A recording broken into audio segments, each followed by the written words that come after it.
The 2017 NBA draft has wrapped up, and it was filled with unexpected trades and non-stop rumors.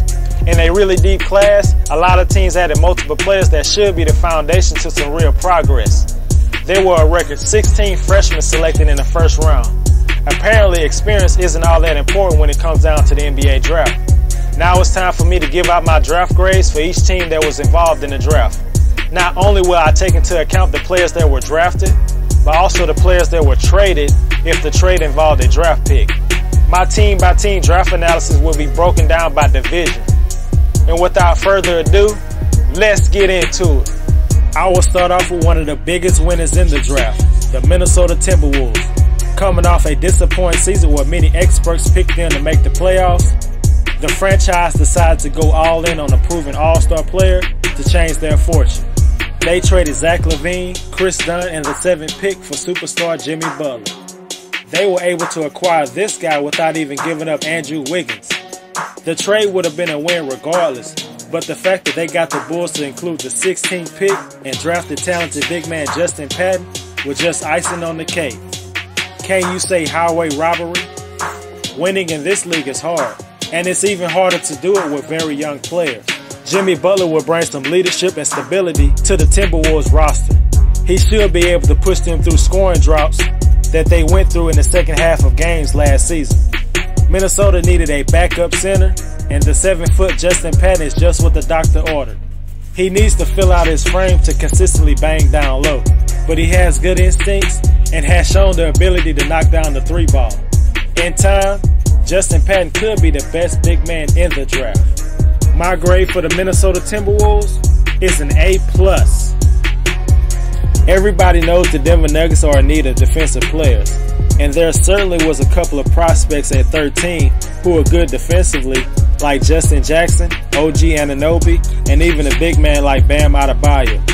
But instead of drafting those guys, they decided to trade back with Utah to 24 and acquire Trey Lyles. Lyles is a talented power forward who showed flashes in his rookie year, but wasn't able to improve in his second year, mostly because of the players in front of him. But drafting a player like Tyler Lydon at 24, who almost had the same skill set as Trey Lyles, didn't make any sense. Lydon is a good outside shooter, but he is a question mark on defense on the next level because of his lack of length. The Denver Nuggets have log jams at certain positions, and drafting 2 power forwards doesn't help, especially after drafting Juan Hernan-Gomez last year. And Kenneth Faried and Darrell Arthur are still on the roster. And with the 49th pick, the Denver Nuggets selected Vlatko Konchar from Slovenia. This is a clear draft and stash prospect. In fact, it may be years before he even make his way stateside. But regardless, his upside makes this pick a solid gamble in the second round. And maybe their best pick, the Denver Nuggets selected Monte Morris with the 52nd pick.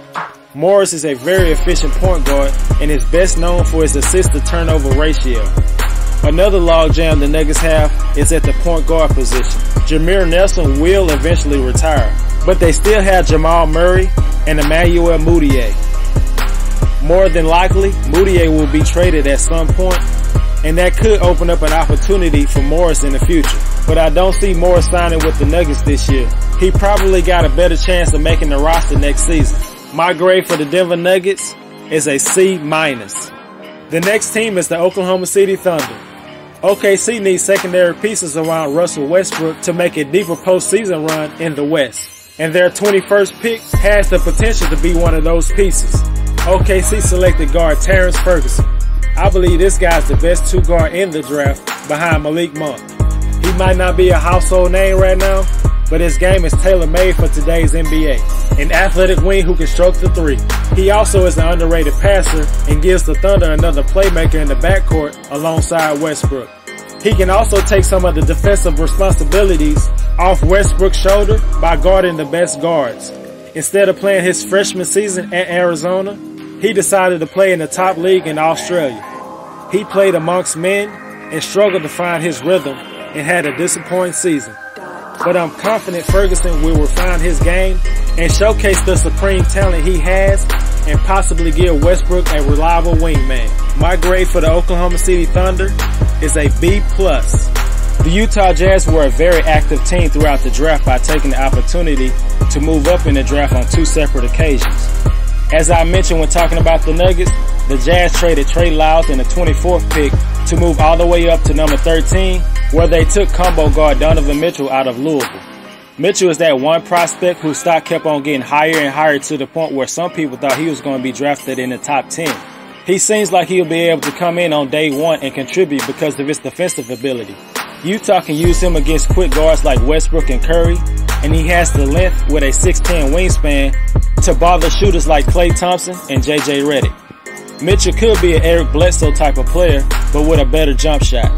The Jazz moved up from 30 to 28 to select the big man out of North Carolina, Tony Bradley. This was another excellent pick for the Jazz. They needed a legit and effective big man to back up Defensive Player of the Year candidate Rudy Gobert.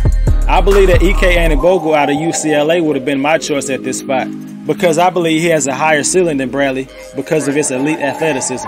But Bradley showed a lot of promise in his freshman season, averaging around 19 points and 14 rebounds per 40 minutes. And with the 55th pick, the Jazz selected former Gonzaga star Nigel Williams-Goss. He led Gonzaga to their first Final Four appearance in the program history.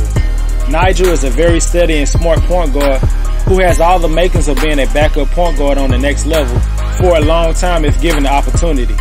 But that's the question. Is he ever going to get the opportunity with point guard being such a stacked position currently in the NBA? My grade for the Utah Jazz is a A-. The Blazers originally had 3 picks in the first round, but chose to package 15 and 20 to receive the 10th pick. With that pick, I believe they chose the best prospect available for them in selecting Zach Collins out of Gonzaga. Collins is a very skilled big man who runs the floor well and is a good leaper in space. He is efficient around the rim and is really effective on the glass. One of the most important parts of his game is his potential to be a knockdown 3-point shooter. He only shot a limited amount in his freshman season, but he did shoot 47% from beyond the arc. And there's no reason to believe he won't be a good 3-point shooter on the next level. He was looked at as a solid defensive player in college and could be solid in the NBA. He has the feet to sit down and slide and keep up with smaller and quicker big men. He is versatile enough to play alongside Nurkic or be the backup center. And with the 26th pick, the Blazers chose big man Caleb Swanigan. Swanigan is a good prospect and was a great player at Purdue, but I feel the Blazers should have went another direction because they have so many other bigs on the roster right now. I don't believe Swanigan will be able to show what he can do in the near future. Swanigan is maybe the best rebounder in the draft, and he became a much better 3-point shooter in his sophomore season. But the problem with Caleb on the next level is on the defensive end.